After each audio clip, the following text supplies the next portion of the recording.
Hi बच्चा party, welcome to commerce अड्डा 24/7। My name is search and I am your business studies mentor. बेटा आज हम लोग करने वाले हैं बिजनेस स्टडीज क्लास 12th के लिए 10 मिनट शो के अंदर बिजनेस इन्वायरमेंट का चैप्टर। तो बच्चों बिजनेस इन्वायरमेंट की सारी चीजों को, उसके फैक्टर्स को, डायमेंशंस को पढ़ने के लिए तैयार हो जाइए और वीडियो को लास्ट तक देखिएगा।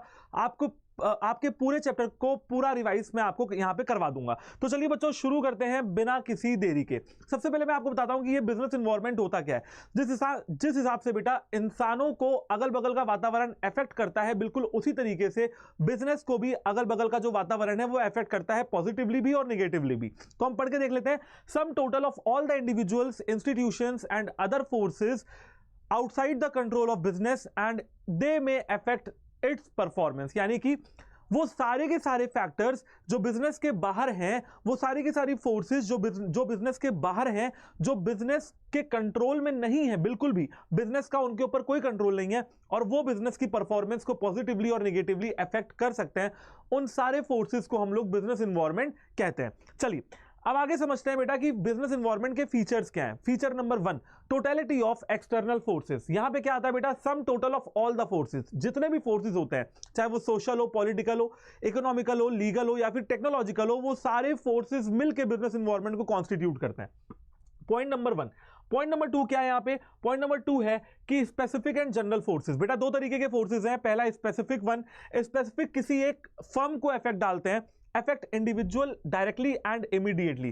किसी एक इंडिविजुअल फर्म को अफेक्ट करते हैं डायरेक्टली और तुरंत अफेक्ट करते हैं इमीडिएटली। और जनरल फोर्सेस वो होते हैं जो पूरे बिजनेस इंटरप्राइज पे यानी कि पूरी इंडस्ट्री पे अफेक्ट डालते हो। चलिए अब आते हैं बेटा अपने थर्ड पॉइंट पे, थर्ड फीचर पे, जो कि है इंटर रिलेटेडनेस। इंटर रिलेटेडनेस का मतलब यह है कि एक फैक्टर का इफेक्ट दूसरे फैक्टर पे जो है पड़ता है, तो दोनों आपस में क्या है, इंटर रिलेटेड है। ऐसे ही सारे फोर्सेस आपस में एक दूसरे से जुड़े हुए या इंटर रिलेटेड रहते हैं।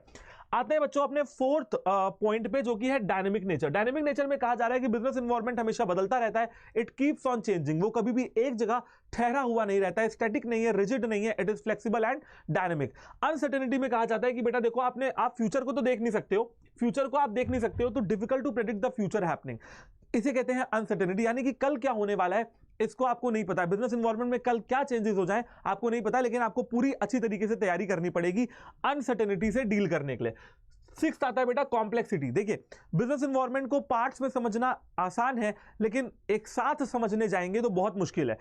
Easier to understand in parts but difficult to grasp in totality। आपने अकाउंट्स की किताब देखी, 3 किताबें हैं। अगर आप एक एक करके हर चैप्टर को पढ़ेंगे तो आराम से पढ़ पाएंगे, लेकिन अगर तीनों चैप्टर को देखेंगे, तीनों किताबों को देखेंगे तो एक साथ क्या आ जाएगी, टेंशन आ जाएगी। तो एक साथ जो चीज नहीं हो सकती है टोटलिटी में उसको समझना डिफिकल्ट है, लेकिन अगर हम पार्ट्स में समझेंगे तो समझ जाएंगे। ये कहता है कॉम्प्लेक्सिटी। और बेटा लास्ट आता है बेटा आपका रिलेटिविटी। रिलेटिविटी कहता है कि business environment country to country और एक ही कंट्री में रीजन टू रीजन अलग अलग होता है। अब आते हैं बेटा बिजनेस इन्वायरमेंट के इंपॉर्टेंस में। सबसे पहला इंपॉर्टेंस है enables a firm to identify opportunity and getting first mover advantage. अगर आपने बिजनेस इन्वायरमेंट को एनालाइज किया है और आप अपॉर्चुनिटी को समझ रहे हो तो आप अपने बिजनेस में उस अपॉर्चुनिटी को ग्रैब कर सकते हो और फर्स्ट मूवर एडवांटेज ले सकते हो। वही ये फर्स्ट मूवर एडवांटेज का एग्जांपल जो बेस्ट है वो क्या है, ये वही फर्स्ट मूवर एडवांटेज है जो ओला ने इंडिया में, उबर ने पूरी दुनिया में कैब सर्विसेज चालू करके लिया था। ये वही फर्स्ट मूवर एडवांटेज है जो जोमैटो और स्विगी ने लिया फूड डिलीवरी के मामले में।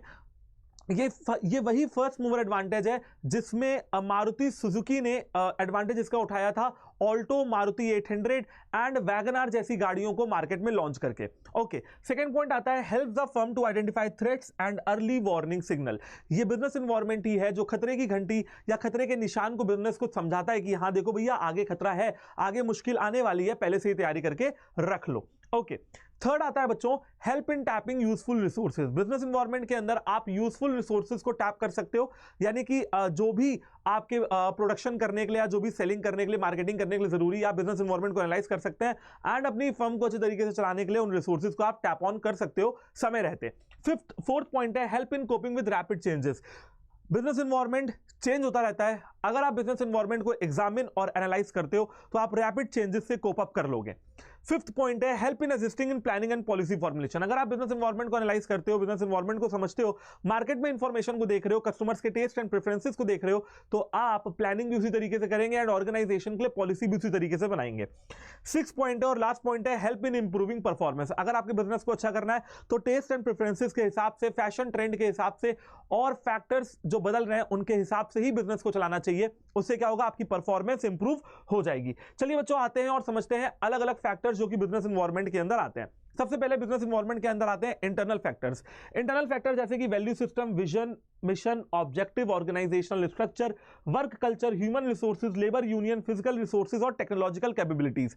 ये सारे के सारे factors within the organisation होते हैं और ऑर्गेनाइजेशन के कंट्रोल के अंदर होते हैं, in control of the organisation. बात करता हूं एक्सटर्नल की, ये सारे के सारे जो फैक्टर्स आपको दे रखे हैं ये outside the control of business है एंड ऑर्गेनाइजेशन के बाहर के फैक्टर्स होते हैं। माइक्रो एनवायरनमेंट में आता है जैसे कि organisation, customers, competitors, market, suppliers या इंटरमीडियरीज। एंड इधर आता है बच्चों मैक्रो में स्लेप्ट। स्लेप्ट का मतलब है सोशल, लीगल, इकोनॉमिकल, पॉलिटिकल और टेक्नोलॉजिकल। इन पांचों को याद करने के लिए एक निमोनिक मैंने आपको दे दिया है, स्लेप्ट यानी कि सो जाना। Slept, S for social, L for legal, E for economical, P for political and T for technological. चलिए बच्चों समझते हैं एक एक करके सारे बिजनेस एनवायरनमेंट के डायमेंशंस को। सबसे पहला आता है आपका सोशल एनवायरनमेंट। सोशल एनवायरनमेंट के अंदर आते हैं बेटा customs, tradition, values, social trends and society की एक्सपेक्टेशन। जैसे हमारे इंडिया में दिवाली, होली, ईद, कुछ ऐसे फेस्टिवल्स मनाए जाते हैं, तो उन फेस्टिवल्स के टाइम पे आप अपने बिजनेस को देख सकते हो कि भाई दिवाली के टाइम पे लाइट की जो डिमांड होगी वो ज्यादा होगी। ठीक है, यहां पे एग्जांपल है हेल्थ एंड फिटनेस ट्रेंड। आजकल हेल्थ और फिटनेस का ट्रेंड बहुत ज्यादा बढ़ चुका है, इसलिए डाइट कोक वगैरह की डिमांड बढ़ चुकी है। ओके, अब आते हैं इकोनॉमिक एनवायरनमेंट पे। इकोनॉमिक एनवायरनमेंट के अंदर वो सारी चीजें होती हैं जो किसी भी देश की अर्थव्यवस्था से यानी कि इकोनॉमी से रिलेटेड होती हैं। Interest rate, inflation rate, change in disposable income, GDP, value of rupees की वैल्यू डॉलर के मुकाबले कितनी हो रही है, बढ़ रही है, घट रही है, स्टॉक मार्केट का क्या चल रहा है, बढ़ रहा है या घट रहा है। इसी हिसाब से बेटा मॉनेटरी पॉलिसी, फिजिकल पॉलिसी, आपने जितनी भी चीजें इकोनॉमिक्स में पढ़ी हैं वो सारी चीजें इकोनॉमिक एनवायरनमेंट के अंदर आती हैं और ये भी कहीं ना कहीं अफेक्ट करती है। एग्जांपल के तौर पे इंपोर्ट एक्सपोर्ट पॉलिसी चेंज हो जाती है तो बिजनेस ऐसे जो बिजनेस हैं जो इंपोर्ट या एक्सपोर्ट कर रहे हैं उनको भी यहाँ पे इफेक्ट देखने के लिए मिलता है। अब आगे आते हैं लीगल एनवायरनमेंट पे। लीगल एनवायरनमेंट में आते हैं बेटा लेजिस्लेशन या ऑर्डर्स पास्ड बाय, यानी कि कुछ हमारे देश के कानून है, constitution of India legal environment है। लेजिस्लेशन पास कर रहे हैं या कानून पास कर रहे हैं या कोई ऑर्डर पास कर रहे हैं state government, central government, administration बोले तो जिला प्रशासन, जो आपके हर जिले का या राज्य का जो प्रशासन होता है, एडमिनिस्ट्रेशन होता है, वो अगर कोई ऑर्डर देता है तो वो यहां पे आ जाता है। कोर्ट का ऑर्डर, कोर्ट कोई भी हो सकता है, high court, session court, family court, supreme court, district forum, state commission, national commission, consumer protection में एजेंसी या किसी कमीशन का ऑर्डर, जैसे इलेक्शन कमीशन का ऑर्डर आ जाता है तो वो भी लीगल एनवायरनमेंट के अंदर बच्चों आता है। चलिए, ये हो जाता है आपका लीगल एनवायरनमेंट। और फिर आते हैं अपने टेक्नोलॉजिकल एनवायरनमेंट में। टेक्नोलॉजिकल एनवायरनमेंट में ऐसी चीजें आती हैं जैसे कि साइंटिफिक इंप्रूवमेंट एंड इनोवेशन। बेटा कुछ नए मेथड्स ऑफ प्रोडक्शन आ रहे हैं तो वो टेक्नोलॉजिकल एनवायरनमेंट में आएंगे। New ways of producing goods and services, नए नए तरीके। जैसे बेटा हम लोग अभी ऑनलाइन एजुकेशन में आप मुझे अपने फोन पे देख सकते हो, पहले नहीं होता था, पहले आप लोग ऑफलाइन ही पढ़ते थे, ठीक है, बट आज टीचर आपके फोन पे आ पा रहा है, यानी कि सर्विसेज प्रोवाइड करने का एक नया तरीका है और ये सब हो पा रहा है टेक्नोलॉजी के माध्यम से। आपके फोन में इंटरनेट है, आपके फोन में यूट्यूब है और आप उससे हमें देख रहे हो। ऐसे ही हमारे पास कैमरा है एंड ये सारी चीजें फैसिलिटीज हैं तो हम आपको क्लास में पढ़ा पा रहे हैं, राइट। तो ये हो जाते हैं बेटा new ways of producing goods and services. ये मैंने आपको एक एग्जांपल दिया। अच्छा, इसमें कुछ कीवर्ड्स आते हैं जैसे कि कभी कभी क्वेश्चन आ जाता है टेक्नोलॉजिकल एडवांसमेंट का, कंप्यूटर्स का जहां पे यूज हो, जहां पे इंटरनेट का यूज हो, रोबोटिक्स वर्ड का यूज हो, आर्टिफिशियल इंटेलिजेंस बोले तो एआई का यूज हो, टेलीकम्युनिकेशन का यूज हो, इलेक्ट्रॉनिक व्हीकल का यूज हो या बायोफ्यूल का यूज हो। अगर किसी के स्टडी में ऐसे किसी भी वर्ड का जिक्र होता है तो आप समझ जाइएगा कि वो टेक्नोलॉजिकल एनवायरनमेंट की बात कर रहा है। एग्जांपल के तौर पे जैसे बेटा आप रेलवे की टिकट अब आप ऑनलाइन बुक कर सकते हो, पहले हमको रेलवे स्टेशन जाना पड़ता था और खिड़की से बुक करना पड़ता था, ठीक है।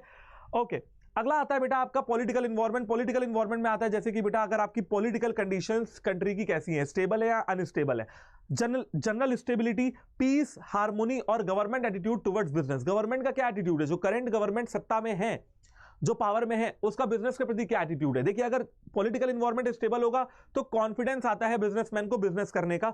अगर पॉलिटिकल एनवायरनमेंट या पॉलिटिक्स हमारे देश की या राजनीति जो भी है वो अगर इनस्टेबल होगी तो कॉन्फिडेंस मार्केटर्स का, मार्केटिंग करने वालों का, फॉरेन इन्वेस्टर्स का और ट्रेडर्स का और बिजनेसमैन का गिरता है उस देश से और वहां की पॉलिटिकल इनस्टेबिलिटी से। लेकिन हाँ, अगर स्टेबिलिटी होती है तो फिर ट्रेड एंड कॉमर्स बहुत अच्छा आगे निकलता है। ठीक है बच्चा पार्टी। एंड इसके अलावा ये हो गया बेटा बिजनेस इन्वायरमेंट। बिजनेस इन्वायरमेंट के अंदर हम लोगों ने देख लिया है, देखिए छोटा चैप्टर है बिजनेस इन्वायरमेंट का। बिजनेस इन्वायरमेंट का मतलब देखा हम लोगों ने, बिजनेस इन्वायरमेंट के फीचर्स, इंपॉर्टेंस को देखा और अलग अलग डायमेंशंस को देखा। ठीक है, इसके अलावा बेटा अगर आपको किसी भी चैप्टर में या किसी भी चीज में सीयूईटी से रिलेटेड डाउट है, बोर्ड से रिलेटेड डाउट है, अगर आपको मुझसे पूछना है तो you can any time reach out to me at harsh.suryavanshi@the-247.com। ये मेरी प्रोफेशनल मेल आईडी है और आप मुझे इस पर मेल करके अपने किसी भी डाउट को क्लियर कर सकते हैं। मैं किसी ना किसी, आप कोई क्वेश्चन पूछ सकते हो, आप सीयूटी से रिलेटेड कोई डाउट पूछ सकते हो, आप अपने सब्जेक्ट से रिलेटेड कोई डाउट पूछ सकते हो। मैं आपके हर डाउट को जो है सॉल्व करने के लिए बिल्कुल रेडी हूं। एंड कॉमर्स अड्डा 24/7 चैनल को तो आपको सब्सक्राइब करना ही है, क्योंकि बोर्ड्स और सीयूटी की तैयारी कॉमर्स के सब्जेक्ट की यहां पे बहुत ही तगड़े तरीके से हो रही है। तो all the very best and जय हिंद।